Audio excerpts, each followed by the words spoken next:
जाती है एग्जाम को पास करने की। चले जी, अब आ जाते हैं जी अपना जो हमारा मेन आज का टॉपिक है, वो है जी जुवेनाइल जस्टिस सिस्टम एक्ट। अगर आपके पास बॉल पेन वगैरह नहीं है तो प्लीज बॉल पेन पकड़ लें, कुछ चीजें आपने नोट करनी है।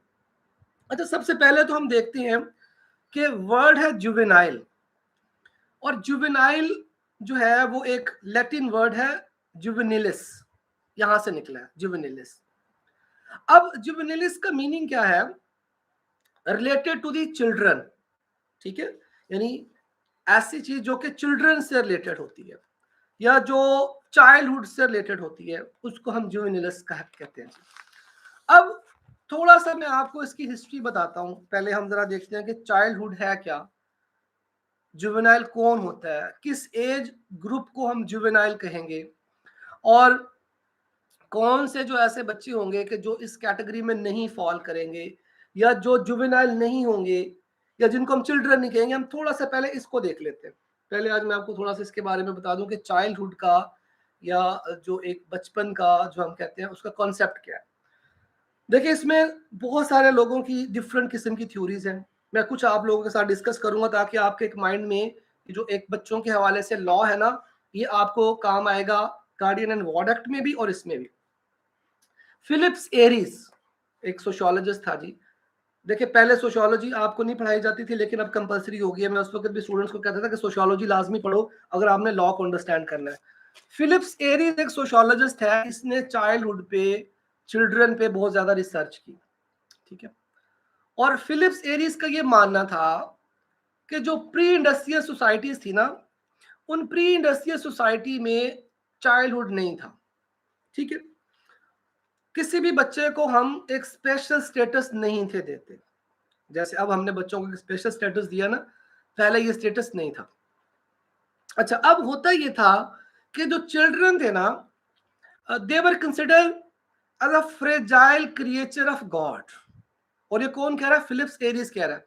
फिलिप्स एरिस कहता है कि बच्चे जो थे वो एक फ्रेजाइल क्रिएचर थे। फ्रेजाइल होता है नर्मो नाजुक, नर्मो नाजुक जो बहुत नाजुक होते हैं, जल्दी टूट जाते हैं, जैसे ग्लास जो होता है वो फ्रेजाइल होता है, कोई भी ऐसी। तो फिलिप्स एरिस कहता है कि बच्चों को हम समझते थे कि वो फ्रेजाइल क्रिएचर ऑफ गॉड है, ठीक है। दे आर इनोसेंट, वो बहुत ज्यादा इनोसेंट होते हैं, वो क्राइम नहीं करते हैं, वो जो है ना नेगेटिव नहीं होते हैं। अच्छा, फिर फिलिप्स एरी फर्दर ये कहता है कि उस वक्त बच्चों को हमने ना कोई स्पेशल स्टेटस दिया था, ठीक है। हमने बच्चों को अडल्ट की तरह से डील करते थे प्री इंडस्ट्रियल सोसाइटी में। और फिलिप्स एरीज हमें इस चीज के बारे में बता रहा है। प्रूफ के लिए उसने दिखाया कि 15 सेंचुरी के जो बच्चे थे ना, उनकी ड्रेसिंग बिल्कुल वैसे होती थी जैसे अडल्ट की थी। आजकल के आप बच्चों को देखिए ना, तो उनकी ड्रेसिंग डिफरेंट होती है और अडल्ट की डिफरेंट होती है। लेकिन फिलिप्स एरिस कहता है कि 15 सेंचुरी के अंदर जो बच्चे थे, उनका ड्रेस सेम होता था जैसा कि अडल्ट का होता था। ये वो अपनी प्रूफ के लिए हमें बता रहा है कि बच्चों को हम कोई स्पेशल स्टेटस नहीं थे दे रहे प्री इंडस्ट्रियल सोसाइटी में। बच्चों को कहते थे कि फ्रेजाइल क्रिएचर ऑफ गॉड है, इनोसेंट है, they are not going to commit any crime, वो कोई क्राइम नहीं करते हैं। they were given more responsibility but also accorded with more right। उनको जिम्मेदारियां ज्यादा दी जाती थी, लेकिन उनके राइट्स भी ज्यादा थे, क्योंकि उनके ऊपर जिम्मेदारियां ज्यादा थी, तो उनको हम राइट्स भी ज्यादा देते थे, ठीक है। ये मैं आपको इसलिए बता रहा हूँ कि आपका एक माइंड बन जाएगा कि हम चिल्ड्रन को कैसे देखते हैं, या हम चिल्ड्रन जो है या जो चाइल्डहुड है उसको सोसाइटी में कैसे बनाते हैं। वो हमारे लिए कौन, क्या स्पेशल ग्रुप होता है वो, क्या जो बच्चे हैं वो पूरी दुनिया के बच्चे एक जैसे हैं, क्या किस एज में जाके बच्चे जो हैं वो हम समझेंगे कि ये जो है वो अब बच्चे नहीं रहे हैं, या अब ये आंसर दे सकते हैं, अब ये जो है वो क्राइम कमिट कर सकते हैं। मैं ये चीजें आपके माइंड में पहले जो है वो इसका एक जो है ना वो एक ब्रेन स्टॉर्मिंग इसकी मैं करना चाह रहा हूँ। तो फिलिप्स एरिस ने कहा जी कोई चाइल्डहुड नहीं था, ठीक है। यहां तक क्लियर हो गया कि फिलिप्स एरिस कहता है कि चाइल्डहुड का कॉन्सेप्ट नहीं था।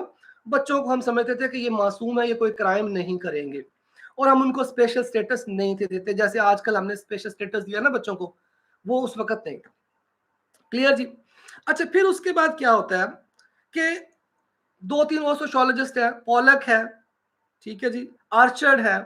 इनका ये कहना था कि चाइल्डहुड होता था लेकिन डिफरेंट था, हर सोसाइटी के लोग उनको डिफरेंटली डील करते थे। जैसे मुस्लिम कल्चर में उसको और तरह से डील किया जाता था, हिंदू कल्चर में और तरह से डील किया जाता था, क्रिश्चियनिटी में और तरह से था, लेकिन डिफरेंट था। ये भी कुछ सोशियोलॉजिस्ट का मानना है। लेकिन फिर एक सोशियोलॉजिस्ट है हेंड्रिक, हेंड्रिक HENDRIK, ये मैं नोट्स आप लोगों के साथ शेयर कर दूंगा। वैसे अभी जरा आप इसको गौर से सुनिए, जो आपकी एम्बिग्विटी है वो इधर टाइप कर। हेंड्रिक ने ये कहा कि 18th सेंचुरी से लेकर आज तक, यानी 1990 में उसका वर्क पब्लिश हुआ, चाइल्डहुड डिफरेंट फेजेस से गुजरा है, इसकी ट्रांसफॉर्मेशन हुई है। ठीक है, 3 तरह से ट्रांसफॉर्मेशन हुई है। ये कहते हैं जब अर्ली 19th सेंचुरी आई ना, तो हमें पता चला कि जो बच्चे होते हैं ये डिलिंक्वेंट भी होते हैं, ये क्राइम भी कर सकते हैं। इससे पहले हमें नहीं था पता, हम कहते बच्चे क्राइम नहीं करते, लेकिन हमें 19th सेंचुरी के शुरू में पता चल गया कि बच्चे क्राइम करते हैं, और इसने उसको डिलिंक्वेंट चाइल्ड का नाम दिया। डिलिंक्वेंट मीन जो डेविएट कर जाए, जो हट जाए उस प्रॉपर रास्ते से जो कि उनको फॉलो करना चाहिए था। तो डिलिंक्वेंट चाइल्ड का पहला कॉन्सेप्ट जो था वो हेनरिक ने अपने वर्क में कहा कि जी डिलिंक्वेंट चाइल्ड का हमें पता चला 19th सेंचुरी में कि बच्चे भी क्राइम कर सकते हैं। ठीक है, फिर इसी तरह से उसने हमें बताया कि जो बच्चे होते हैं इनके साइकोलॉजिकल इश्यूज भी होते हैं। ठीक है, बच्चों को टेंशन भी होती है, बच्चों को डिप्रेशन भी होता है। Yes, deviate from the norms of the society, yes ठीक कह रही हैं आप। अच्छा अब देखिए, अब पहले तो हमें डिलिंक्वेंट चाइल्ड का पता चल गया 19th सेंचुरी के स्टार्ट में। फिर हमने कहा कि जी जो हेनरिक है उसके अकॉर्डिंगली जब ये सेंचुरी का एंड आने वाला था ना 1876 में, हमने कहा कि स्कूल में बच्चों को भेजें, स्कूल चाइल्ड का कॉन्सेप्ट आ गया।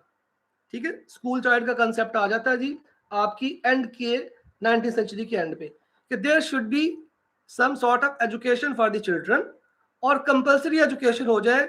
यूके में कंपलसरी एजुकेशन हो जाती है 1876 में। ठीक है, कि 1876 में बच्चों के लिए एजुकेशन कंपलसरी कर दी गई, हर स्टूडेंट स्कूल जाएगा। ये मैं आपको इसलिए बता रहा हूँ क्योंकि हमारे पास जो लॉ बने हैं या हम लोग जो लॉ को फॉलो कर रहे हैं most of the time that is from the origin of the Britain का है। ये ब्रिटेन से ही हमने सारे लॉ लिए हैं, उन्हीं से बनाए। अच्छा, 19th सेंचुरी के एंड पे हमें स्कूल चाइल्ड का भी पता चल गया कि बच्चों को हमने स्कूल भेजना है। पहले हमने कहा कि डिलिंक्वेंट चाइल्ड भी आ गए, और बच्चे जो है वो हमने कहा क्राइम भी करते हैं। ठीक है जी, क्लियर? कोई कंफ्यूजन किसी को? इधर तो कोई किसी को कंफ्यूजन है तो प्लीज बताइए। हमने अभी तक डिलिंक्वेंट चाइल्ड के बारे में देख लिया कि डिलिंक्वेंट चाइल्ड का भी कॉन्सेप्ट आ गया था कि जी जो आपकी 19th सेंचुरी के एंड पे हमें पता चल गया कि बच्चे क्राइम भी करेंगे, इनको हमें स्कूल भेजना चाहिए। अच्छा, फिर आगे चलते हैं जी। अच्छा अब देखिए जी, ठीक है जी, थैंक यू। आगे चलते हैं। अब डिफरेंट इराज आते रहे और बच्चों के बारे में हमारा कॉन्सेप्ट चेंज होता रहा।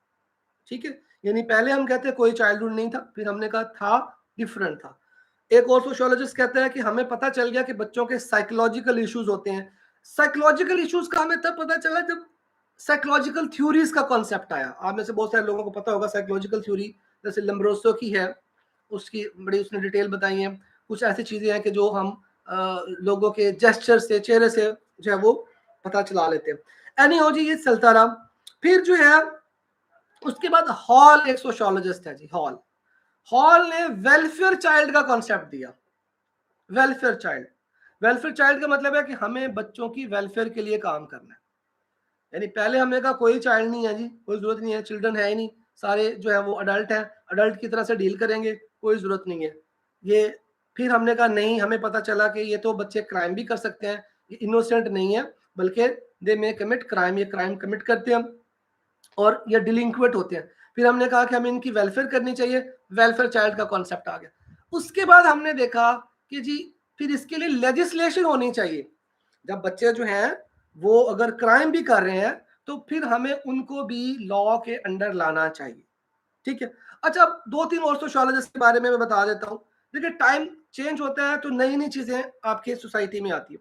जैसे ओ ब्रायन ने कहा कि जो बच्चे हैं ना वो आपके कंज्यूमर होते हैं, वो आपकी प्रोडक्ट को कंज्यूम करते हैं। इस वक्त अगर देखें ना पूरी दुनिया में ना सबसे ज्यादा बिकने वाली जो प्रोडक्ट्स है ना वो ज्यादातर बच्चों की हैं।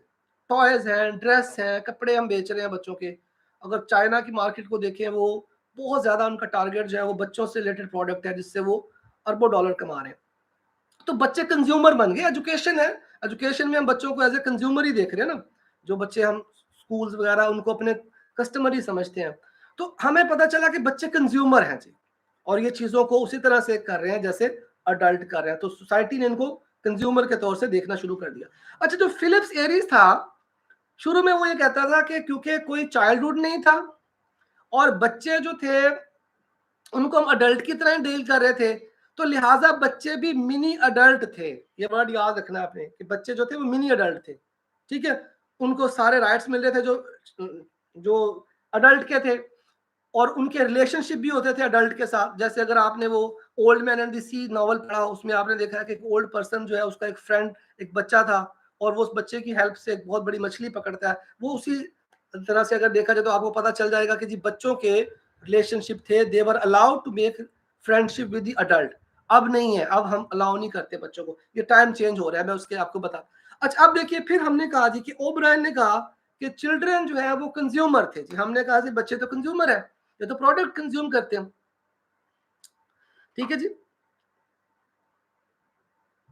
अच्छा, अब आगे चलते हैं जी। अच्छा, अब बच्चे कंज्यूमर हो गए और बच्चों ने चीजें कंज्यूम कर, हमने बच्चों को एक कंज्यूमर की नजर से देखना शुरू कर दिया कि यार बच्चे तो कंज्यूमर है, तो प्रोडक्ट यूज करते हैं, हमें इनके लिए भी चीजें बनानी चाहिए। अच्छा, फिर अगर देखा जाए ब्राजील के अंदर, ब्राजील के अंदर बच्चे जब 13 साल के होते हैं ना, तो उनको फ्री हैंड होता है कि they can leave their houses. बल्कि उनके पेरेंट्स कहते हैं आप जाइए जी, पैसे कमाइए, हमारे लिए भी कमा के लेकर आए और अपना भी आप गुजारा कीजिए। फिर वो बच्चे, उनको स्ट्रीट चिल्ड्रन कहा जाता है, वो बच्चे जाते हैं डिफरेंट जगह से बॉटल्स, ये इस तरह के प्लास्टिक की ये चीजें इकट्ठी करते हैं, और वो फिर उसको सेल करके जो है वो अपना भी खर्चा। तो वहां पे 13 ईयर में अगर देखा जाए बच्चों को आजाद कर दिया जाता है कि आप जाइए, अब आप बच्चे नहीं रहे। ठीक है जी, क्लियर हो गया। फिर इसी तरह से अगर आप देखें, ये हैचेट एक सोशियोलॉजिस्ट था जिसने ब्राजील के बच्चों पे बहुत ज्यादा रिसर्च की। अफ्रीका में अगर देखा जाए तो बहुत सारे बच्चे ऐसे होते हैं कि जिनको क्राइम करना सिखाया जाता है, जो कि बहुत छोटे बच्चे होते हैं, जो 4-5 साल के होते हैं, उनको क्राइम करना सिखा देते हैं। वहां पे बाकायदा उनको गन चलाना सिखाते हैं, even they commit murder, murder तक करते हैं। लेकिन जब वो अरेस्ट हो जाते हैं तो क्योंकि वो चाइल्ड होते हैं, उनके ऊपर कोई किसी किस्म का ऑफेंस नहीं लगता और वो छूट जाते हैं। लेकिन उनको बाकायदा ट्रेनिंग दी जाती है वहां पे कि वो छोटे छोटे बच्चे होते हैं जिनको वो क्राइम करना सिखा देते हैं। अब ये भी अपने माइंड में आपने रखना है, क्योंकि हमने जाना JJSA की तरफ है, लेकिन ये सारी बैकग्राउंड आपके माइंड में होनी चाहिए, आपको इन चीजों का पता। फिर आगे चलते हैं जी। यूके में अभी भी बहुत सारे बच्चे जो हैं, जो जो वहां पे वर्क करते हैं, जो लेबर करते हैं, वो बिलो 16 ईयर है। ठीक है, वहां पे बहुत सारे बच्चों की जो तादाद है बिलो 16 है, जो कि लेबर में इन्वॉल्व है। फिर एमनेस्टी इंटरनेशनल की रिपोर्ट है 2006 की कि G 20 countries in world were involve in child labour related to the armed forces. कहने का मकसद ये है कि वहां पे बच्चों को आर्मी में भी रखा जाता है, जो कि मोस्ट डिफिकल्ट टास्क है। आप बच्चों से डिफरेंट किस्म की लेबर करवा सकते हैं, लेकिन आर्म फोर्सेस में नहीं रख सकते, बहुत डेंजरस काम होता है। बट अफ्रीका में और कुछ और कंट्रीज है जिनमें बच्चों को आर्म्ड फोर्सेस में भी रखा जाता है। अब जरा देखते हैं कि बच्चे किस तरह से उनका एक वो जो चेंज हो रहा है स्टेटस। पहले हम कहते थे जी बहुत ज्यादा ये तो नर्मो नाजुक है, फ्रेजाइल है, ठीक है, इनके ऊपर कोई सख्ती नहीं हो सकती। और फिर उसके बाद जो है वो हमने कहा जी कि नहीं, ये नर्मो नाजुक तो है, इनको राइट भी दिए जाते हैं, लेकिन उनको फिर कुछ रिस्पॉन्सिबिलिटी भी दी जाती है। फिर हमने कहा जी कि डिफरेंट था डिफरेंट सोसाइटीज के अंदर। हमने कहा जी स्कूल चाइल्ड का कॉन्सेप्ट आ गया, वेलफेयर चाइल्ड का कॉन्सेप्ट आ गया, डिलिंक्वेंट चाइल्ड का हमें पता चल गया। हमें पता चल गया बच्चों के तो साइकोलॉजिकल इश्यूज भी होते हैं, बच्चे तो परेशान होते हैं। और कुछ लोगों का तो इतना मानना है कि जो टीन एजर होती है ना, जो एडोलेसेंस का फेज होता है, उसके अंदर बच्चों की डिप्रेशन का लेवल इतना ज्यादा होता है, लाइक अ ट्यूमर। जैसे एक ब्रेन में ट्यूमर होता है ना आपका, और वो जो बहुत डेंजरस किस्म का कैंसर का जो है, इतनी ज्यादा डिप्रेशन बच्चों को होती है।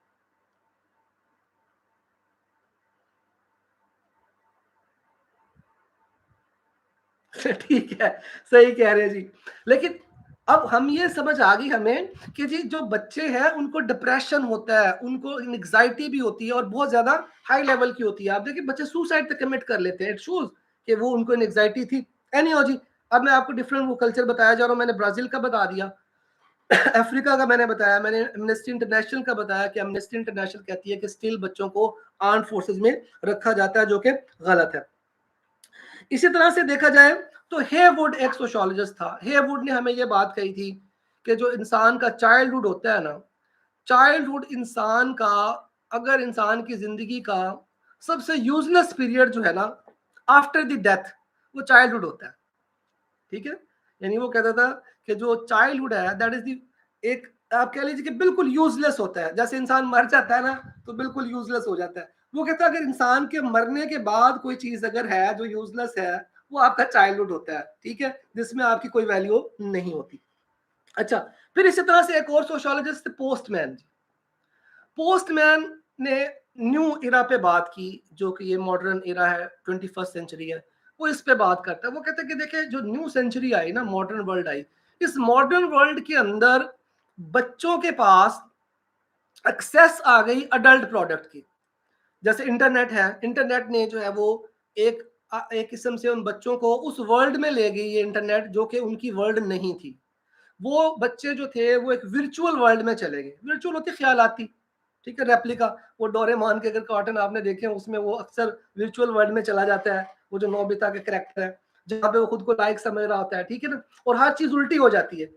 तो विर्चुअल वर्ल्ड में चले गए, यानी जो मॉडर्न इरा था, जो न्यू टेक्नोलॉजी आई, जो 21st सेंचुरी आई, इसने खासकर जब इंटरनेट ने बच्चों की एक्सेस में कर दी वो सारी प्रोडक्ट जो इनकी नहीं थी, और बच्चे जो थे वो एक विर्चुअल वर्ल्ड में चले गए। अब देखिए ना, एक बच्चा अगर स्मोकिंग कर रहा है तो वो है तो बच्चा, but that child is actually considering himself like an adult. वो अपने आप को अडल्ट समझ रहा होता है, यानी विर्चुअल वर्ल्ड में वो अपने आप को अडल्ट ही समझता है।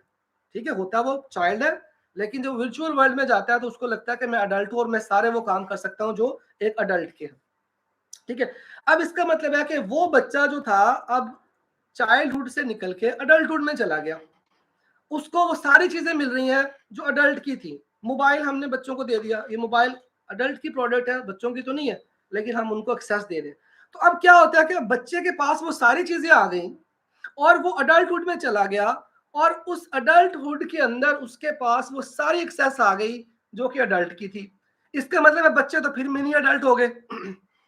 आजकल के बच्चे तो फिर मिनी अडल्ट हो गए। और ये बात फिलिप्स एरीज ने भी कही थी।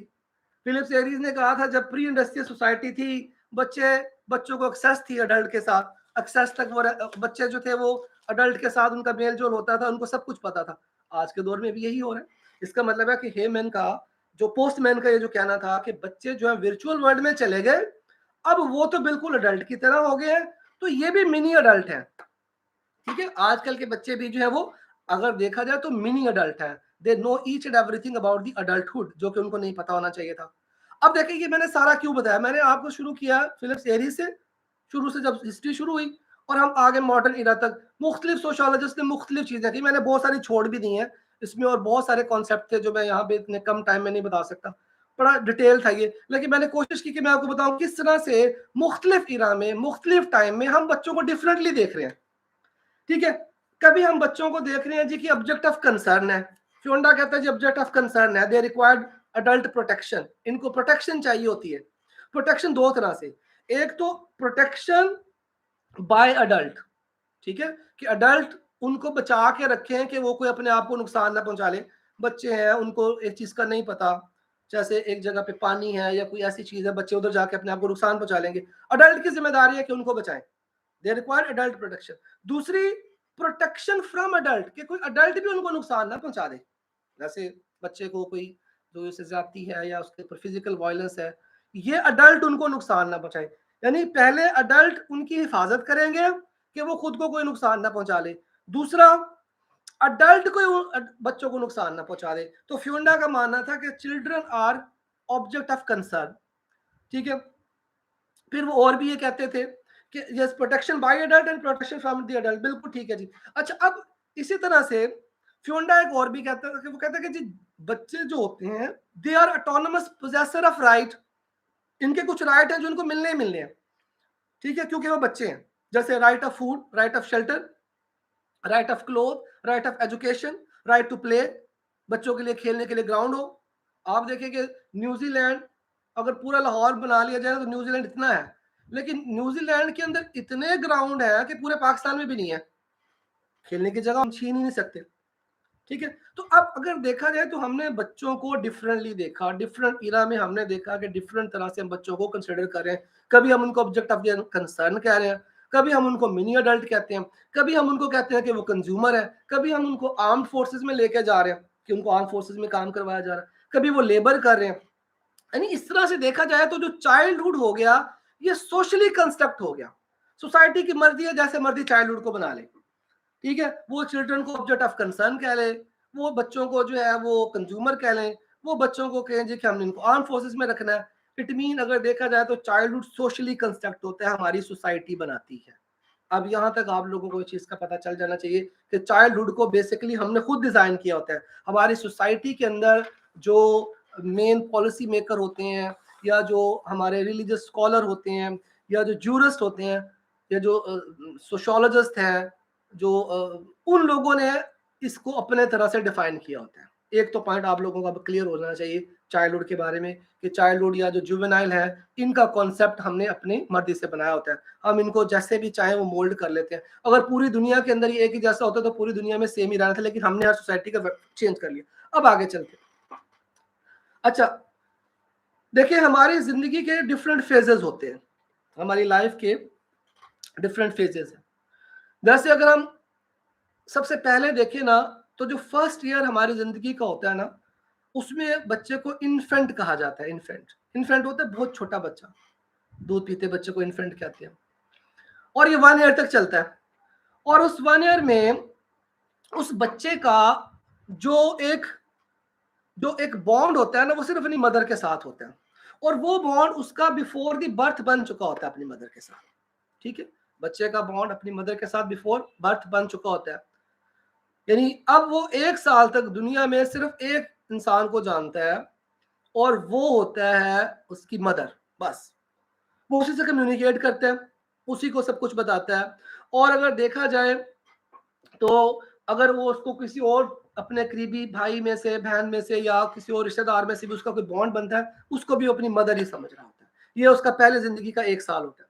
फिर उसके बाद वो टोडलर बन जाता है। यानी आप कह लीजिए कि 1 ईयर से लेकर 3 ईयर तक वो एक टोडलर की एज में आ जाता है, जिसमें वो रेंगना शुरू कर देता है। अब उसको पता चल जाता है कि मुझे आउटर वर्ल्ड से कम्युनिकेट करना है, मुझे बाहर की दुनिया से एक कांटेक्ट करना है, मुझे बताना पड़ेगा मुझे भूख लगी है, मुझे गर्मी लग रही है, सर्दी लग रही है, मुझे वॉशरूम जाना है। वो इशारों से बताना शुरू कर देता है। अच्छा देखिए, जो यूरोप है या दूसरे कंट्रीज हैं, वो बच्चे को ना इन्फेनेसी से स्टार्ट कर देते हैं सिखाना।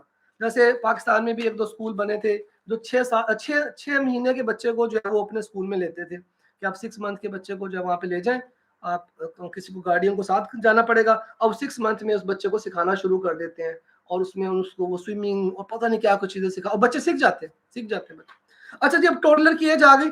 टोडलर की एज उसकी चलती है 3 ईयर्स तक तकरीबन, जिसमें उसको आउटर वर्ल्ड का पता चल जाता है कि मैंने कम्युनिकेट करना है, ठीक है जी।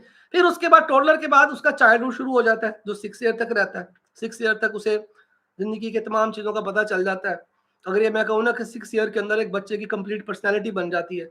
मैं एक बुक में पढ़ रहा था कि वो लिखता है कि जी जो 6 ईयर की एज में 70% गर्ल्स, 70% लड़कियां जो होती हैं ना, वो अपनी जिंदगी की रियल विश को बदल देती हैं। क्यों बदल देती हैं जी? क्योंकि उनको पता चल जाता है कि वो लड़कियां हैं और वो ये नहीं कर सकेंगी, ठीक है। यानी एक 6 ईयर की जो बच्ची है, 6 साल की उम्र में, उसको इस चीज का पता चल जाता है कि मैं एक लड़की हूं और मैं फुटबॉल नहीं खेल सकूंगी, मैं क्रिकेट नहीं खेल सकूंगी, मैं ये काम कर नहीं सकती क्योंकि मैं लड़की। 6 ईयर की एज में अगर देखा जाए तो 6 ईयर की एज में इंसान की पर्सनैलिटी एक किस्म से मुकम्मल बनना शुरू हो जाती है। फिर आगे चलते हैं जी। इसके बाद उसका एडोलेसेंस का फेज आता है। एडोलेसेंस का फेज, अच्छा अब ये भी मैंने आगे जाके बताया ना, वेरी करेगा culture to culture, country to country, region to region, ये भी चेंज होता है। अब वो आ जाता है जी अपने एडोलेसेंस में। एडोलेसेंस का फेज मैंने कहा बहुत डेंजरस होता है, बड़ा खतरनाक होता है। इसमें बच्चा जो है वो खुद को जो है वो अक्लमंद समझ रहा होता है, बाकी सब उसे बेवकूफ़ नजर आ रहे होते हैं। वो समझता है कि मेरे जैसा दुनिया में कोई खूबसूरत नहीं है, मेरे जैसा कोई अक्लमंद नहीं है। शीशे के सामने अक्सर खड़ा होता है वो, चाहे लड़का है लड़की है, वो शीशे के सामने अपने आप को देख रहे होते हैं और उसको लगता है कि जी मैं दुनिया में अक्लमंद हूँ, मेरे माँ बाप तो बेवकूफ़ हैं, इनको कुछ नहीं पता, ठीक है। और ये बाकी जो लोग फिर रहे हैं तो सब बेवकूफ़ से हैं, मैं ही बस सबसे अक्लमंद हूँ और मुझे सब कुछ पता है, ठीक है। और वो समझ रहा होता है कि मतलब मैं एक, क्योंकि वो अपने आप को अडल्टहुड की तरफ लेके जा रहा होता है। ठीक है, नया ब्लड बन रहा है, फिजिकल चेंजेस आ रही हैं बॉडी में, बहुत सारी चेंजेस आ रही होती है, साइकोलॉजिकल चेंजेस आ रही होती है। तो टीनेजर से पहले का जो टिनोर होता है वो एडोलेसेंस कहलाता है। और ये मैंने जैसे कहा कि 9 टू 12 ईयर तक पाकिस्तान में ये चलता है, रशिया में वो कोल्ड कंट्रीज है ये थोड़ा ज्यादा आगे तक होता है, यूके में भी इसका लॉन्ग टिनोर होता है, लेकिन पाकिस्तान में 8 साल के बाद बच्चों का एडोलेसेंस का पीरियड जो है वो स्टार्ट हो जाता है।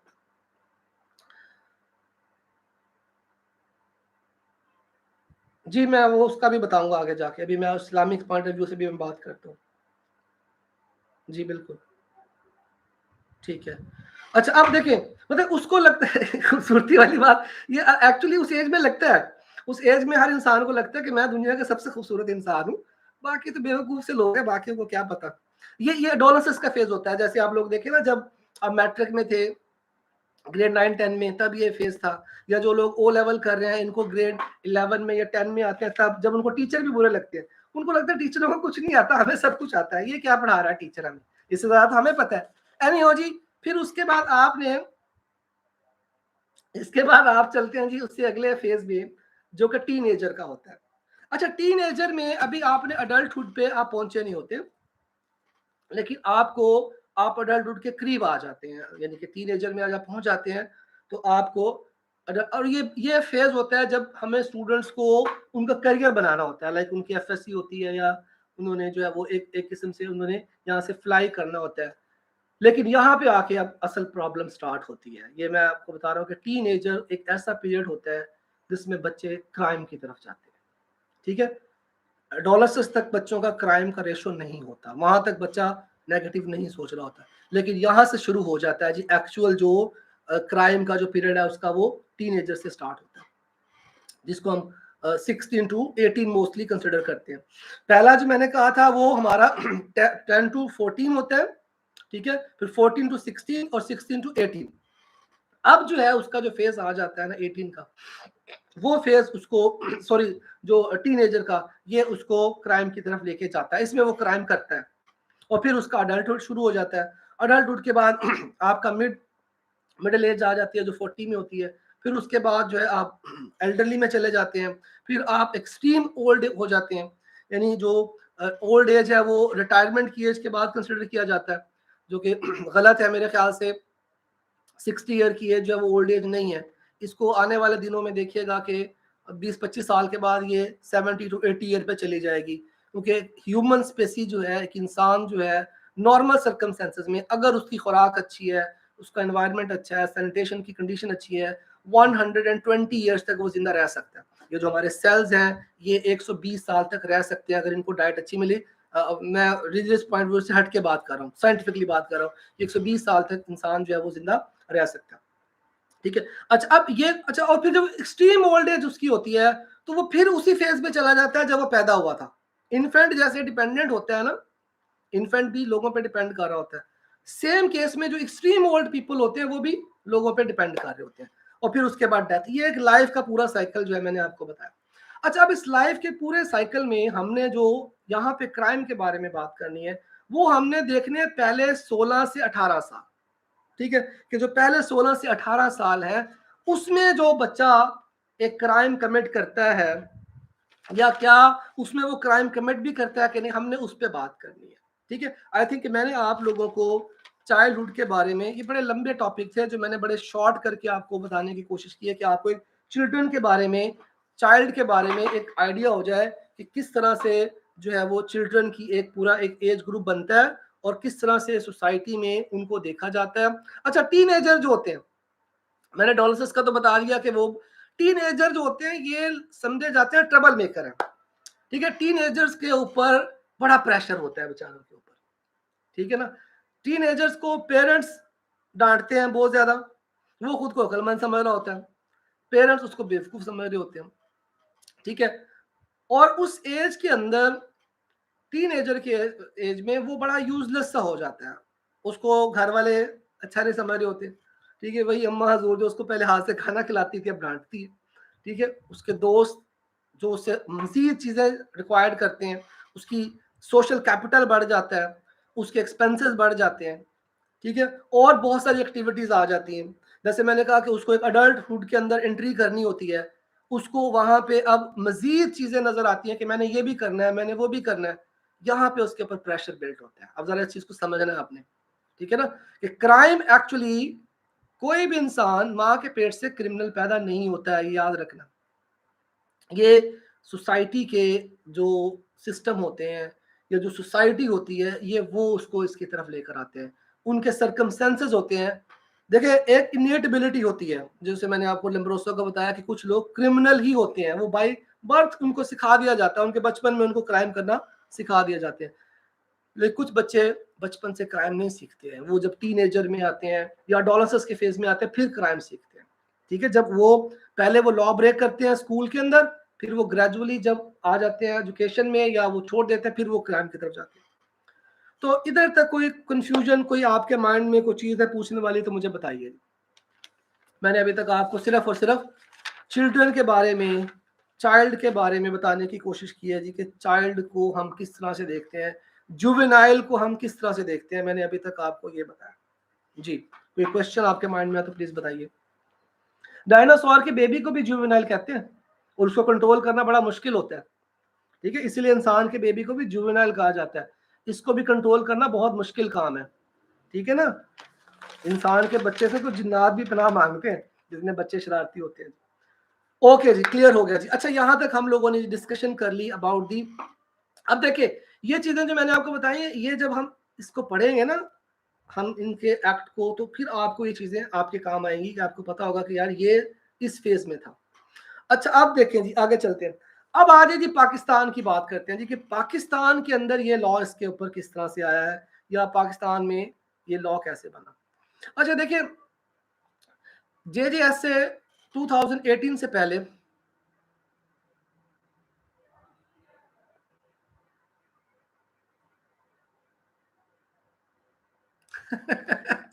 बिल्कुल जी, सही कह रहे हैं आप। सबके अम्मी अब्बू बच्चों को बेवकूफ समझते हैं, ये फैक्ट है। असल में ना होता है कि हमारे यहाँ ना पेरेंटिंग का भी एक इशू है, पेरेंटिंग का इशू है। हमारे यहाँ पेरेंटिंग जो होती है ना, फादरहुड और मदरहुड जो है, वो एक ट्रेडिशनल से तरीके से हो रहा है, ठीक है ना। हालांकि टाइम के अंदर उसके अंदर तब्दीलियां आनी चाहिए, उसको बदलना चाहिए। पेरेंटिंग भी चेंज नहीं हो रही है, हालांकि पेरेंटिंग को चेंज होना चाहिए। अब पेरेंट्स जो है उनको और तरह से सोचना चाहिए, उनको बच्चों के मिजाज के मुताबिक सोचना चाहिए कि हमारे बच्चे किधर जा रहे हैं, हमारे बच्चे क्या सोच रहे हैं। हमारे पेरेंट्स जैसे सख्त मिजाज थे, हमारे ऊपर सख्ती, हम अपने बच्चों पे भी वही सख्ती करते हैं, हालांकि ऐसा नहीं होना चाहिए। एक बच्चा आपको अगर सारी चीजें हैं वो करके दे रहा है, जो कि आपको डांट डपट के बगैर भी आप उससे करवा रहे हैं, देन इट्स ओके, ठीक है। मुझे अपने आप को लेटेस्ट टेक्नोलॉजी से, लेटेस्ट एजुकेशन से, हर चीज से फेमिलियर रखना पड़ेगा, तब मैं अपने बच्चों की अच्छी परवरिश कर सकता हूँ, वरना मैं नहीं कर सकूंगा। हमारे मेजोरिटी ऑफ द टाइम ये होता है कि पेरेंट्स जो होते हैं वो जो उनके पेरेंट्स ने उनके साथ किया होता है ना, वो भी अपने बच्चों पे अप्लाई करते हैं, जिसकी वजह से वहां पे एक गलत आता है। जो आपके सोसाइटी में जो पढ़े लिखे लोग हैं, वो तो अपने बच्चों को बाकायदा ट्रेनिंग देते हैं। देखिए दो चीजें होती है, यहाँ पे एक और चीज क्लियर कर दूं आपको। एक एक होता है नर्चर और एक होता है नेचर। इसको जरा आप समझिए, इसको जरा गौर से समझिए, आपको और पता चल जाएगा कि क्राइम रेट पाकिस्तान में क्यों इतना ज्यादा है, क्यों जुवेनाइल क्राइम कर रहे हैं। उसके पीछे कुछ सोशल रीजन है जिसपे हम सोचते नहीं है, जिसपे वर्किंग ही नहीं करते, जिसका हमें पता ही नहीं है, ठीक है। कोई भी पर्सन अपने रोल को पूरी तरह से अदा नहीं कर रहा, जिसकी वजह से बच्चों को तो हमने बना दिया जी कि क्रिमिनल है ये, लेकिन वो क्रिमिनल क्यों बने हैं इसके ऊपर हम नहीं सोचते। मैं आपको बताया था, एक होता है नेचर, एक होता है नर्चर, और एक होता है नर्चरिंग, ठीक है। अब जरा इन तीन चीजों को समझिएगा। नेचर वो होती है जो आपको बाय बर्थ मिलती है। एक्चुअली ह्यूमन जो है ये एनिमल है बाय नेचर, ठीक है। इंसान को हम एनिमल की कैटेगरी में रखते हैं, दो कैटेगरीज हमने बनाई ना, एक प्लांट्स है और एक एनिमल है। तो ह्यूमंस आर एक्चुअली, जो अगर देखा जाए बाय नेचर जो है ना, वो एनिमल है। अब जब तक हम इनको ट्रेन नहीं करेंगे, इनको सोशलाइज नहीं करेंगे, ये ह्यूमन नहीं बन सकते, ठीक है। अच्छा अब नर्चर और नेचर, ये अभी एआरजे के पेपर में हमारे ये टॉपिक भी आया हुआ था, हमारे जो भी एआरजे का पेपर था उसमें ये ऐसे था, नर्चर वर्सेस नेचर पे लिखना। और आई थिंक लोगों को नहीं पता होगा कि नेचर नेचर पे बताना क्या है। नेचर मींस जो प्रॉपर्टीज आपको बाय बर्थ मिली हैं, नेचुरली मिली हैं, ठीक है, वो नेचर है। नर्चर्ड जो आपको सिखाया गया है, जो आपको सोशलाइज किया गया। आप अक्सर सुनते हैं तालीम और तरबियत, हम तालीम पे फोकस करते हैं, तरबियत पे करते ही नहीं। हमें पता ही नहीं तरबियत है क्या, सोशलाइजेशन क्या, हमें पता ही नहीं इसका, ठीक है ना, हम इसकी जानने की कोशिश करते हैं। हम कहते हैं बस जिंदगी चल रही है, हमारे वालिदैन ने सिखाया, हम अपने बच्चों को सिखाएं। भाई अब ऐसा नहीं है, 40 ईयर पहले एज और तरह की थी, जिंदगी और तरह की थी, अब जिंदगी और तरह की है। We need to understand the changes in the society जो हुई है, और उसके मुताबिक हमें बच्चों को भी लेकर चलना है। अच्छा एनी हो जी, नेचर का मैंने बता दिया जो उसको बाय बर्थ मिली, और दी नर्चर क्या है, आपने उसे ट्रेन किया, और एक होता है नर्चरिंग, ये भी याद रखिएगा। देखें, आपने तोते को बोलना सिखा दिया, आप उसे नर्चर कर रहे हैं। आपने घोड़े को डांस करना सिखा दिया, आप उसे नर्चर कर रहे हैं। उसकी एबिलिटी नहीं थी ये, आपने सिखा दी, ठीक है। और बहुत सारे एनिमल्स को ट्रेन कर देते हैं, डॉग्स को ट्रेन कर देते हैं, ये आप उसको सिखा रहे हैं, ठीक है, और वो सीख जाता है। लेकिन जो नर्चर्ड होते हैं चाइल्ड, ये वो चाइल्ड होते हैं जिनके ऊपर बाकायदा उनके पेरेंट्स ने टाइम स्पेंड किया होता है, उनके पेरेंट्स ने इन्वेस्टमेंट की होती है, टाइम की, मनी की, ठीक है। फिर वो नर्चर्ड बनते हैं, समझदार बनते हैं। अभी देखिए ना, आपको वाज़ा फर्क आप नजर आता होगा, ये जो बच्चे जो है बड़े बड़े स्कूल्स में पढ़ते हैं, उनके अंदर और आम स्कूल के, गली मोहल्ले के जो स्कूल होते हैं, इनमें डिफरेंस नजर आता है। मैं आपको एग्जाम्पल से समझाता हूँ कि नर्चर और नेचर में डिफरेंस क्या है, नर्चरिंग में डिफरेंस क्या है। अच्छा नर्चरिंग भी समझ ले, नर्चरिंग वो अंडरस्टैंडिंग होती है जो हम इधर उधर से सीख लेते हैं, हमें कोई सिखाता नहीं, हम सीख जाते हैं। एक वर्कशॉप का काम करता है, उसकी नर्चरिंग हो रही होती है, ठीक है, वो कम उम्र में ही अडल्ट हो जाता है, ठीक है। उसको उसके पेरेंट्स ने नहीं सिखाया, उसको कुछ नहीं बताया गया, उसने इधर उधर से चीजें सीखी और वो नर्चरिंग हो गई, इसको नर्चरिंग कहते हैं। नेचर बायोलॉजिकल, नेचुरली आई है। नर्चर्ड ट्रेंड, बाकायदा टाइम स्पेंड किया पेरेंट्स ने, रिश्तेदारों ने, फैमिली ने, फिर जाके वो नर्चर्ड होता है बच्चा। और नर्चरिंग जो उसने इधर उधर से खुद ही सीख लिया। अब मैं आपको एग्जांपल से समझाता हूँ। एक जू में बच्चे हैं, और बच्चे हैं जी क्लास 5 के, ठीक है, छोटे बच्चे हैं, और वो वहां पे एक जू में जाते हैं। अब वहां पे एक एक केज है जहाँ पे मंकी है। दो बच्चे छोटे से हैं जो एक एक अच्छे सोफिस्टिकेटेड स्कूल में, मैं किसी भी स्कूल का नाम नहीं लूंगा, तो वो वहां पे जाता है जी। अब और वो पढ़े लिखे बच्चे, बड़े समझदार मैच्योर बच्चे हैं, मतलब उनको नर्चर्ड किया गया। अब एक बच्चा दूसरे को कहता है, hey see there is monkey, don't disturb him, let's move from here, ठीक है, समझ गए बात। ये उन्होंने कहा, और वो वहां से बच्चे चले जाते हैं। बच्चे देखते हैं मंकी है, एक सोया हुआ है, दूसरा बच्चा कहता है don't disturb them, let's move, चले गए। अब वहां पे उसी जगह पे 1 घंटे के बाद एक और स्कूल के बच्चे आते हैं, और वो स्कूल है जहाँ पे बच्चों की तरबियत उस तरह से नहीं हो रही, जहाँ पे जुगतें मारी जाती हैं, जहाँ पे बच्चों को डांटा जाता है, जहाँ पे बच्चों के ऊपर फिजिकल वायलेंस होता है, या उनको ट्रीट ही ऐसा किया जाता है। अब वो बच्चे वहां पे आके खड़े हैं, 2 बच्चे हैं उसमें।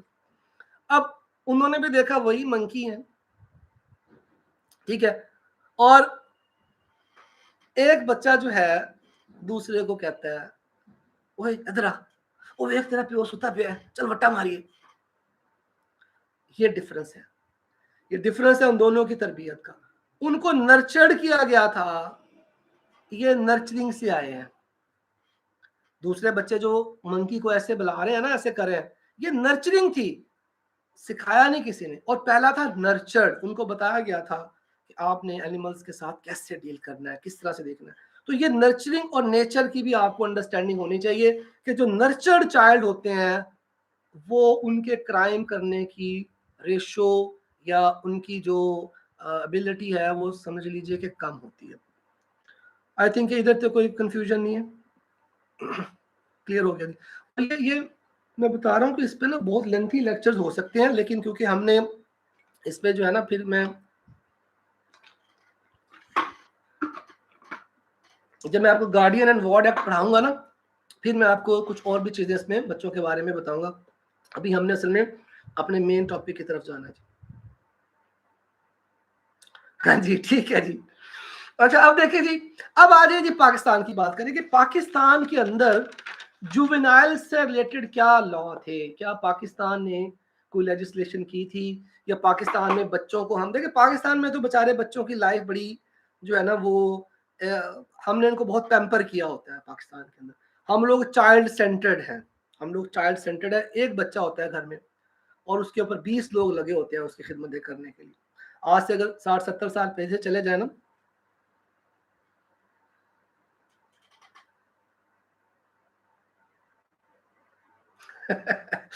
अच्छा जी।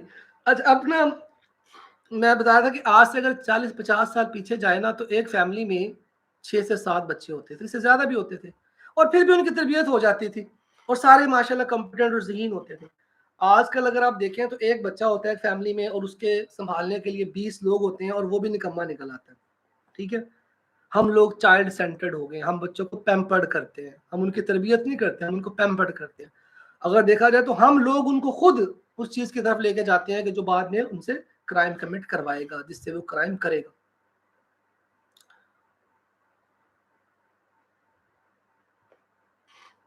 तो क्या लिख रहे हैं जी, किनकी क्राइम रेट कम होनी होती, प्लीज जी प्लीज अपना क्वेश्चन रिपीट कीजिएगा जी, अपना एक क्वेश्चन प्लीज रिपीट कीजिएगा। हाफिज इस्बान साहब, आप क्या पूछना चाह रहे हैं? अच्छा, अब आगे चलते हैं जी। अब देखिए कि पाकिस्तान में हम देखते हैं जी कि बच्चों के हवाले से क्या पहले लेजिस्लेशन था, ये लिख लीजिए जी। कुछ मैं यहाँ पे आपके साथ ये कुछ एक्ट वगैरह शेयर करता हूँ। एक तो पाकिस्तान में जनाब चल रहा था, और ये इससे पहले एक और ऑर्डिनेंस आ चुका है, JJSO, ठीक है, juvenile justice system ordinance 2000। Juvenile justice system act से पहले juvenile justice system ordinance, juvenile justice ordinance 2000 में आ चुका है। ठीक है, ये भी आपने याद रखना है। अच्छा, पाकिस्तान के अंदर जो लॉ चल रहे थे,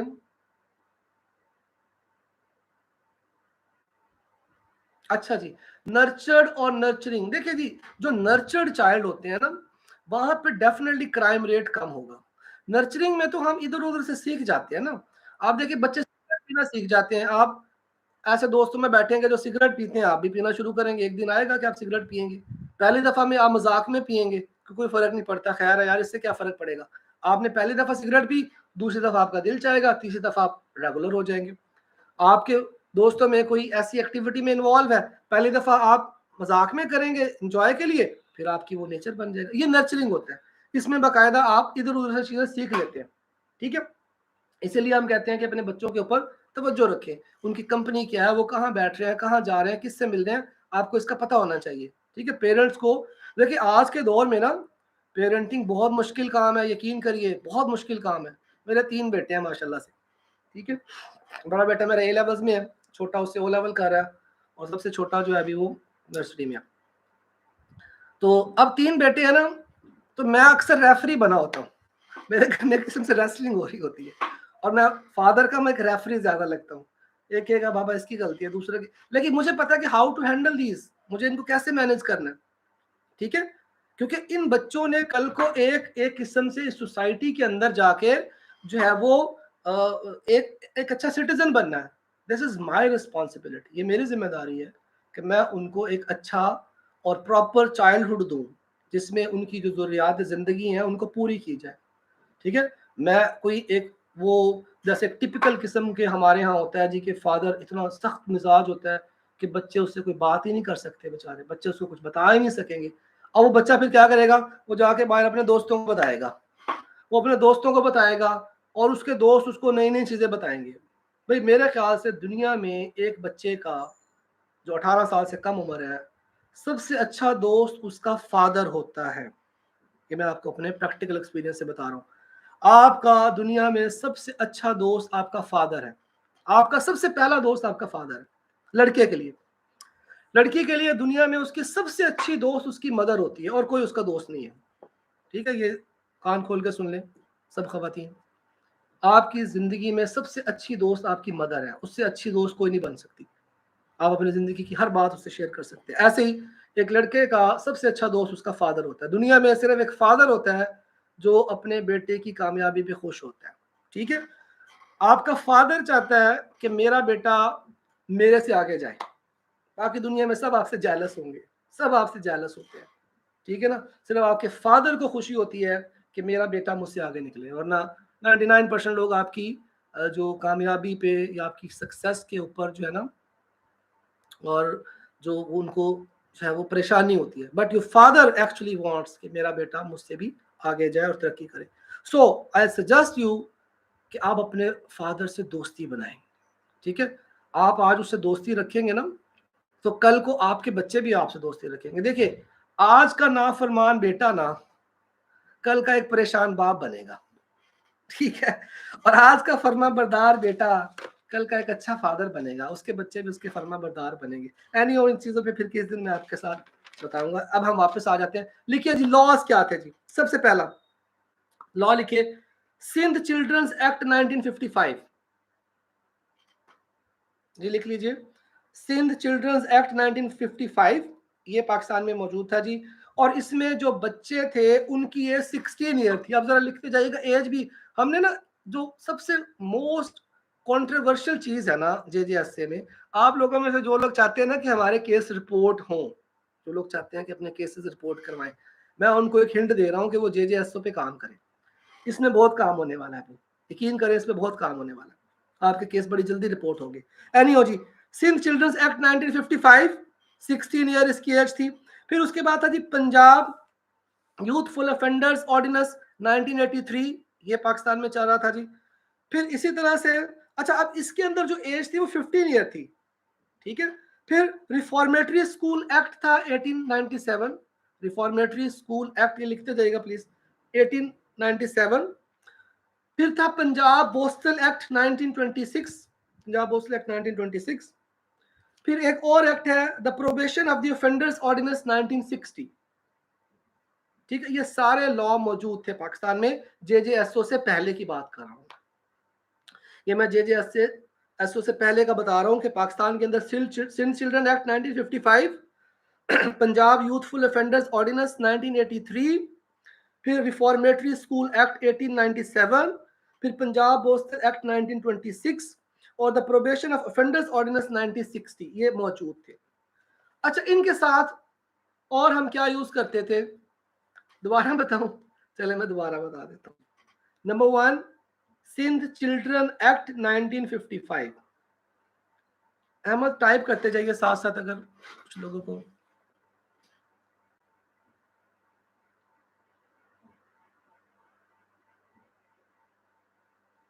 जी बिल्कुल अहमद, बिल्कुल ठीक कह रहे हैं आप। मदर के साथ भी बिल्कुल जो बच्चे अटैच होते हैं, लेकिन मैं समझता हूँ कि वहां पे ना थोड़ा सा फिर फादर की तरफ से ना गलती है। फादर को अपने बच्चों को इतनी स्पेस देनी चाहिए कि लड़के जो है अपने फादर के साथ चीज़ों को शेयर कर सके, ठीक है। उनको जो है वो इतना होना चाहिए कि जो लड़के हैं वो अपने फादर को हर चीज़ बता सकें, उनको क्या करियर में करना है, उन्होंने किस शोबे में जाना चाहते हैं। अब मैं अब चाहता था कि मेरा बेटा लॉ में आए, लेकिन वो विलिंग नहीं था, तो मैंने फोर्स नहीं किया उसे, ठीक है उसकी मर्जी है। वो आर्टिफिशियल इंटेलिजेंस में जाना चाहता है, मैंने उस पर नहीं उसको फोर्स किया, ठीक है उसकी मर्जी है। वो कंप्यूटर इंजीनियरिंग करना चाहता है, ओके ठीक है। तो मतलब ये कि पेरेंट्स को, दोनों को, ये बड़ा मुश्किल है पेरेंटिंग, बिलीव मी। पेरेंटिंग को हम लोग बड़ा चिल करते हैं पाकिस्तान में, यहाँ पे तो लोग तवज्जो नहीं देते हैं। हालांकि ये बहुत बहुत डिफिकल्ट टास्क होती है। आपको अपनी जॉब के साथ, अपने बिजनेस के साथ, अपने करियर के साथ अपने बच्चों को टाइम देना पड़ता है, और आप देंगे तो अच्छे रहेंगे, नहीं टाइम देंगे तो बाद में परेशान होंगे। ये भी मैं आपको बता दूं, आप में से बहुत सारे ऐसे हैं जिनकी शादी हो चुकी होगी, उनके बच्चे होंगे, और जो अभी जिनकी शादी होनी, उन सबको मेरा मशवरा है कि अपने बच्चों को, अपनी फैमिली को आपने टाइम देना है, ठीक है।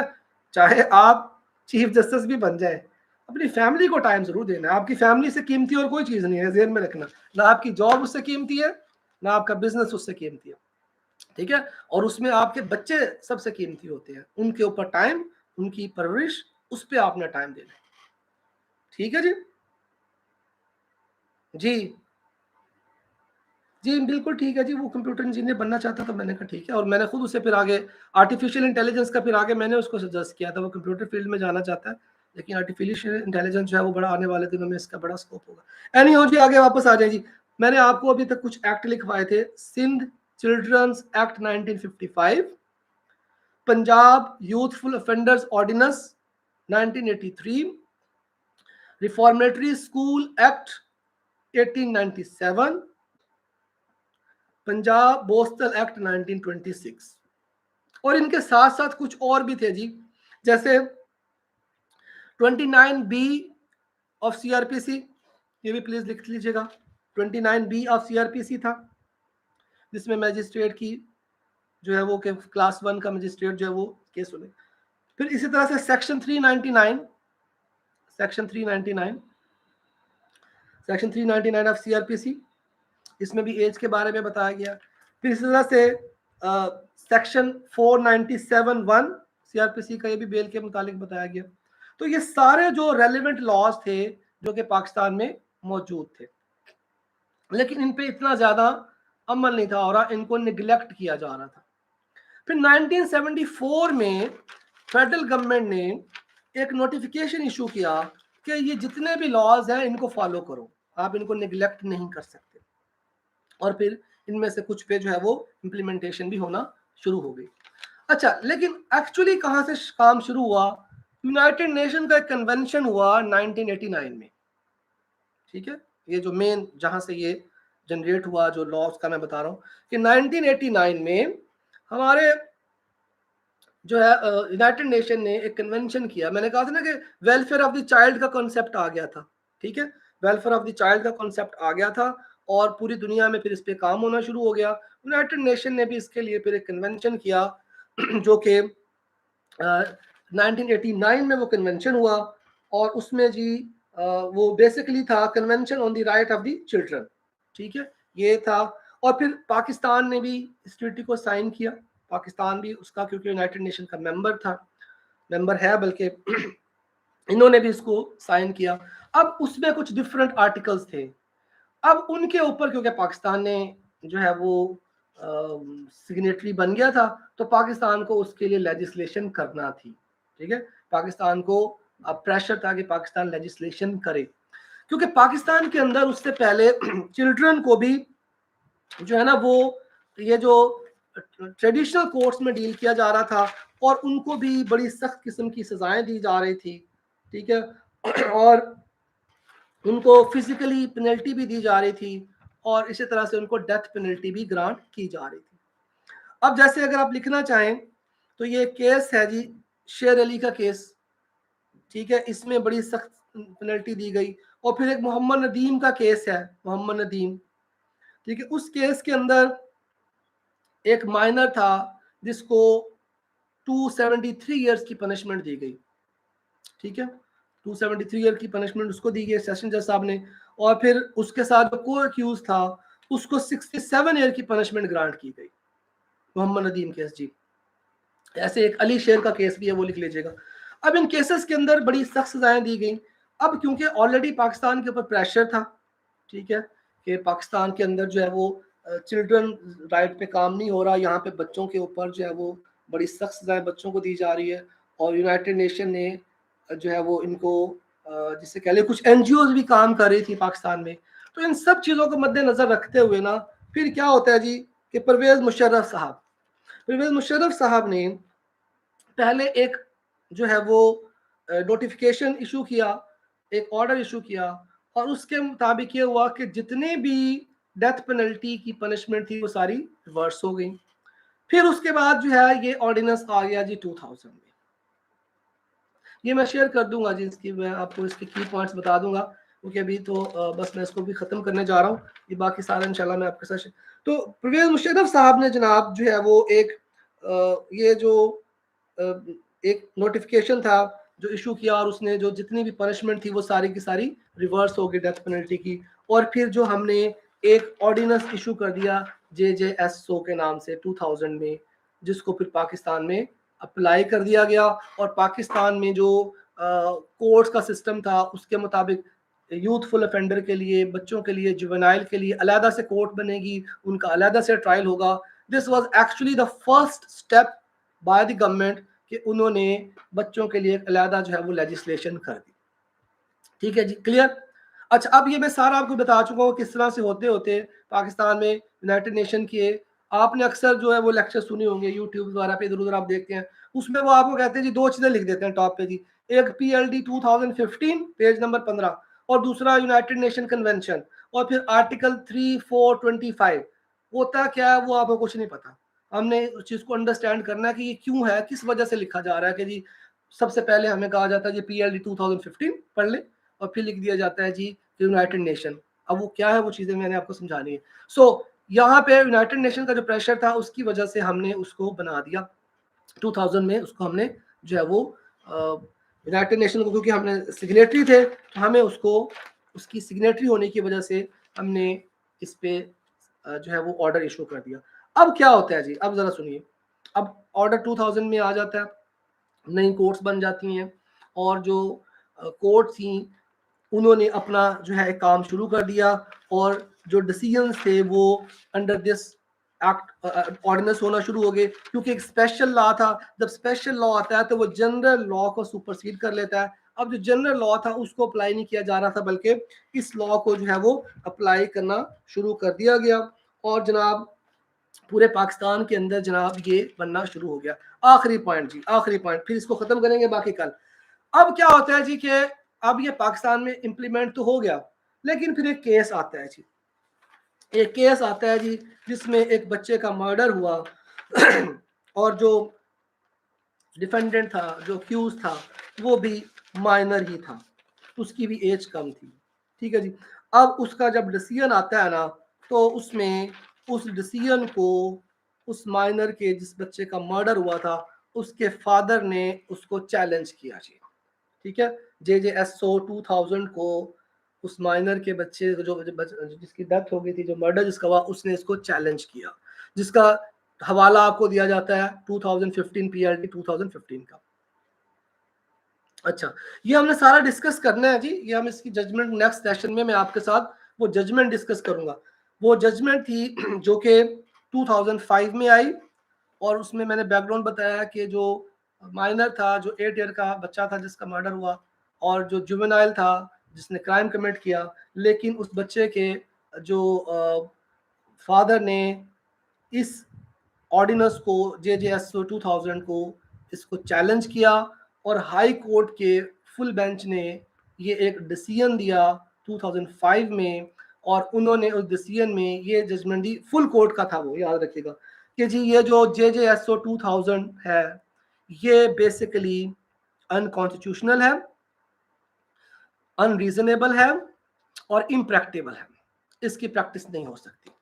ठीक है, ये जजमेंट जनाब उन्होंने दी और उन्होंने JJSO को रिवोक कर दिया और पूरे मुल्क में जो है वो इसको, पूरे मुल्क के लिए उन्होंने कहा कि ये नहीं होगा, और जितने केसेस से दोबारा से वो जाएंगे उन्हीं कोर्ट्स में, और ट्रायल उसी तरह से होगा जैसे एक अडल्ट का होता है। ठीक है, और फिर उसके बाद इसको फेडरल गवर्नमेंट ने, और स्पार्क नामी एक तंजीम थी जो कि NGO थी, जिन्होंने इसको अपील की और सुप्रीम कोर्ट ने इस अपील को एक्सेप्ट कर लिया फरवरी 2005 में, और उन्होंने जो है केस को पेंडिंग करके इसको दोबारा रिस्टोर कर दिया था। ठीक है जी, JJSO 2000 को। लेकिन वो जो जजमेंट है ना, अब हमारा जो कल का लेक्चर होगा या परसों को होगा, वो सिर्फ मैं आपको उस जजमेंट पे आपको मैं लगाऊंगा कि उस जजमेंट के अंदर क्या लिखा गया था, उस जजमेंट के अंदर किस वजह से उन्होंने कहा था कि ये जो JJSO है ये गलत है, ये अनरीजनेबल क्यों है, ये अनकॉन्स्टिट्यूशनल क्यों है, क्यों ये आर्टिकल 4 और जो आपका आर्टिकल 25 है या आर्टिकल 9 है ये उसकी वायलेशन है, क्यों ये इम्प्रैक्टिबल है। ये तो एक नाइटमेयर की तरह से है जी कि आप एक जगह पे बच्चों को एक ही तरह के ऑफेंस को दो डिफरेंट तरह से चला रहे हैं। ये बड़ी इंपॉर्टेंट और रीड करने वाले जजमेंट है। ये इंशाल्लाह फिर नेक्स्ट लेसन में मैं आपको ये पढ़ाऊंगा और साथ में एक ओवरव्यू भी दे दूंगा कि JJSO के बाद JJSA जो आया उसमें क्या लिखा हुआ था, ताकि आपको फिर जब उसको रीड करेंगे वो आपके लिए आसानी हो जाएगा। ठीक है, कोई पॉइंट पूछना तो मुझे बताइए। कोई अभी इधर तक की जो चीजें थी, आज मैंने सिर्फ आपकी एक बच्चों के हवाले से एक ब्रेनस्टॉर्मिंग की है कि जो चिल्ड्रन है उनका पर्सपेक्टिव हमारे माइंड में क्या है। ठीक है, उसको लॉ की तरह से कैसे देखा जाएगा, उसको सोसाइटीज कैसे देख रही हैं, मॉडर्न सोसाइटी में उसको कैसे देखा जा रहा है, ओल्ड सोसाइटी में बच्चों को कैसे देखा जा रहा था, हम उन्हें कैसे देख रहे हैं। क्या हम समझ रहे हैं कि बच्चे क्राइम नहीं कर सकते, ये बच्चे अगर क्राइम करते हैं तो किस एज में। लास्ट थिंग जी, एक बड़ी इंपॉर्टेंट चीज मैं भूल गया बताना कि बच्चे की डेफिनेशन क्या होती है, चाइल्ड की डेफिनेशन क्या होती है। हमने कभी नहीं सोचा कि चाइल्ड होता कौन है, किसको चाइल्ड कहा जाएगा। देखिए, चाइल्ड के लिए डिफरेंट लोगों ने इसकी डेफिनेशन बताने की कोशिश की, लेकिन इसको हम एक डेफिनेशन में नहीं बता सकते। एक पॉइंट है कि जब इंसान एक रैशनल आंसर देना शुरू कर देता है ना, तो वो चाइल्ड नहीं रहता। ठीक है, अगर इंसान रैशनल आंसर देना शुरू कर दे तो वो चाइल्ड नहीं है। अब आप 3 साल की एज में भी रैशनल आंसर दे सकते हैं, आप 5 साल की एज में भी दे सकते हैं। कुछ ऐसे बच्चे होते हैं जो 10 साल के भी हो जाते हैं, रैशनल आंसर नहीं बताते। मैथ के टीचर, ये रैशनल नंबर मैथ्स में पढ़ाया जाता है। रैशनल होता है कि आप जो जवाब देते हैं वो सोच समझ के देते हैं, यहां से रट्टा नहीं लगाते। मैंने आपसे कहा 2 × 2, आपने कहा सर 4। मैंने कहा 2 × 7, आपने कहा 14। आपका दिमाग आपको आंसर दे, ये रैशनल आंसर है आपका, आपको अंडरस्टैंडिंग। अच्छा, अब क्या होता है कि मैं आपसे कहता हूं 2029 मल्टीप्लाई बाय 4055, आप आंसर नहीं दे पाएंगे, ठीक है। तो रैशनल आंसर में आपकी अंडरस्टैंडिंग होती है। हम चिल्ड्रन या चाइल्ड उसको कहते हैं जो रैशनल आंसर दे सकता है, जिसकी कैपेबिलिटी होती है। देखिए ना, आप क्यूएसओ में पढ़ते हैं एक बच्चा भी कॉम्पिटेंट विटनेस हो सकता है जब वो रैशनल आंसर दे सके, जब वो जवाब दे सके। तो हमने देखना है कि जो जुवेनाइल होते हैं जब ये क्राइम करते हैं तो उनकी मेच्योरिटी का क्या लेवल होता है, ठीक है। ये क्या, ये जो क्राइम कर रहा है, क्या इसके अंदर मेंस रिया और एक्ट्रेस रिया है?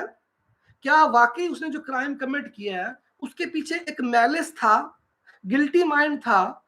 ये हमने देखना होता है। और मैंने जैसे आप लोगों को पहले कहा कि अगर आप लोगों ने अपने केसेस रिकॉर्ड करवाने हैं तो आप जेजेएसओ पे काम करें, इसमें बहुत काम होने वाला है। मिस इकरा बट आपने क्या क्वेश्चन पूछा था, प्लीज रिपीट करिए, मैं अभी दोबारा देता हूँ, दोबारा क्वेश्चन प्लीज देखिए। जी बिल्कुल, कुछ में चोर ज्यादा हो जाते हैं, वो टाइम से पहले जो है वो अडल्टहुड की तरफ चले जाते हैं। अब पाकिस्तान के तो बच्चे जो है बहुत जल्दी। अच्छा, इस्लामिक कॉन्सेप्ट, अच्छा इस्लाम के अंदर देखिए ना, कोई एज एक फिक्स नहीं बताई गई है। अगर आप पाकिस्तान में देखें ना तो हमारे यहाँ हदूद ऑर्डिनेंस या डिफरेंट ये इस्लामिक लॉ मौजूद है, उनके अंदर जो वर्ड पब्लिटी का है कि जब बच्चा अडल्ट हो जाता है ना, उसकी कोई स्पेसिफिक एज लिमिट उसने नहीं बताई। जैसे अगर यहाँ पे मैं आपको बताऊं ना, एक सेकंड ठहरिएगा।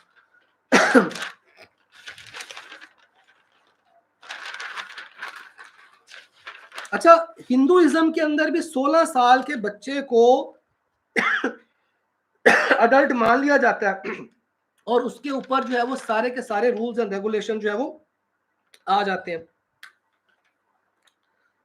जी अब ये देखिए, ये जो एक है जी section 2A of the offence of the जिना, इसके अंदर जो लिखा है adult is for the male 18 years की है और फीमेल के लिए 16 साल की एज है, ठीक है। फीमेल 16 साल को जो है अडल्ट कंसिडर किया गया और मेल को 18 साल का अडल्ट किया। ये भी हमने पॉइंट अपने जेहन में रखने होते हैं कि जेंडर का क्या इफेक्ट होता है, क्या जेंडर में वाकई मेच्योरिटी जल्दी आ जाती है, या आपके जो जुरिस्डिक्शन होती है जो जियोग्राफिकल है उसमें जल्दी आ जाती है।